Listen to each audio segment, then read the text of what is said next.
Vedeli ste o tom, že v našej histórii sa udial jeden veľmi výnimočný čin ľudstva, kedy sa všetky krajiny na Zemi spojili, aby ochránili budúcnosť života na našej planéte? Toto je príbeh o tom, ako rozhodná globálna spolupráca pomohla obnoviť ozónovú vrstvu, ktorá v 80. rokoch predstavovala pre život na Zemi obrovskú hrozbu.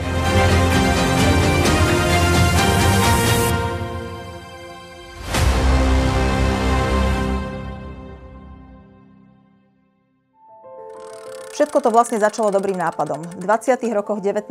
storočia boli niektoré chemikálie, ktoré sa používali napríklad na chladenie, extrémne nebezpečné. A tak ľudstvo vynašlo bezpečnejšie, ktoré na rozdiel od svojich predchodcov neboli horľavé ani toxické. Vďaka ich jedinečným a všestranným vlastnostiam sa rýchlo stali veľmi populárne a uplatnili sa v množstve dennodenných produktov, ako boli rôzne spreje, klimatizácie alebo chladničky. Stali sa doslova multimiliardovým priemyslom. Avšak niečo, čo bolo pôvodne skvelý vynález, malo veľmi nebezpečné vedľajšie následky a čoskoro sa stalo globálnou hrozbou. V roku 1974 dvaja vedci Sherwood Rowland a Mario Molina upozornili, že chlorofluorované uhlovodíky, inak nazývané aj freóny, prispievajú k poškodzovaniu ozónovej vrstvy. Ozónová vrstva, ktorá sa nachádza v stratosfére, je prirodzený slnečný štít. Prepúšťa svetlo a teplo, ale chráni nás ľudí, rastliny, zvieratá a celé ekosystémy pred nadmerným ultrafialovým žiarením zo slnka. Veľké dávky tohto UV žiarenia by mali katastrofálny dopad pre život na Zemi. Podieľajú sa na vzniku kožnej rakoviny, očného zákalu, oslabujú imunitný systém, ale majú aj ničivé následky pre poľnohospodárstvo. Vedci sa snažili varovať politikov aj masovú verejnosť, aby používanie freónov ukončila. Keďže by to znamenalo zánik multimiliardového priemyslu, ako to už býva zvykom, našli sa odporcovia medzi podnikateľmi aj politikmi. Výrobcovia freónov sa vedcov snažili spochybniť a zdiskreditovať a dokonca ich svojho času obvinili zo spolupráce s KGB. Keďže by zákaz freónov znamenal výrazné finančné straty, aj svetoví politickí lídri zvažovali ekonomické negatíva versus dlhodobé riziká a dohadovali sa, čo s tým ďalej. Niektorí z nich, ovplyvnení výrobcami freónov, sa nechali počuť, že medzinárodná dohoda na zákaz freónov vôbec nie je potrebná. Žiadna hrozba sa nekoná a ľudia sa majú iba naďalej natierať slnečným krémom a nosiť klobúky. Ale takéto odporúčania neuspokojili verejnosť a našťastie ani amerického prezidenta Ronalda Reagana, ktorý vo vedeckých upozorneniach videl vážnu hrozbu. Možno kvôli tomu, že sám trpel rakovinou kože. V roku 1985 bolo navyše preukázané, že pokles ozónu, najmä nad Antarktídou, sa deje oveľa rýchlejšie, ako pôvodne vedci odhadovali.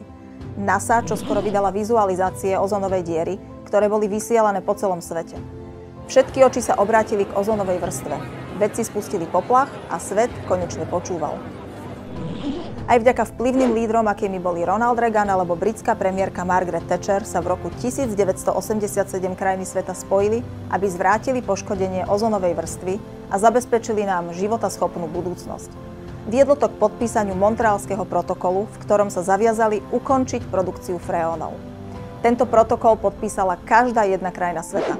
Bola to jediná zmluva v histórii, ktorá takéto niečo dosiahla. Bol to prelomový okamih aj v histórii životného prostredia.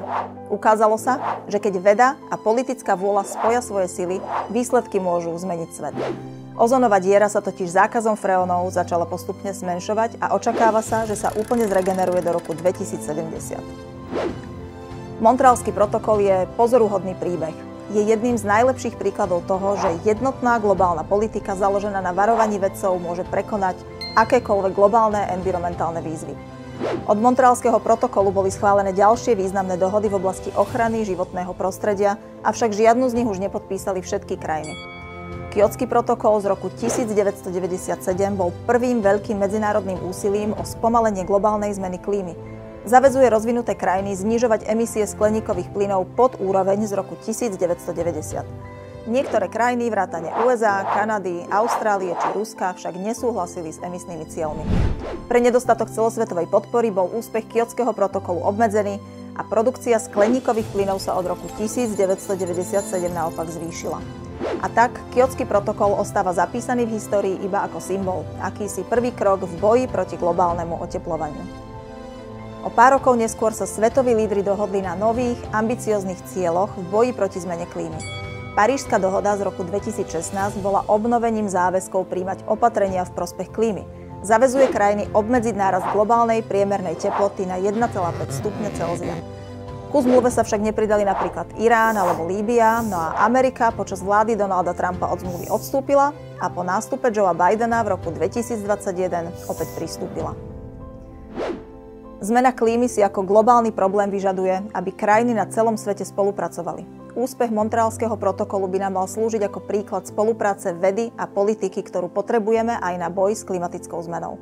Otázka znie, čo bude ešte potrebné, aby sme sa dokázali opätovne zjednotiť.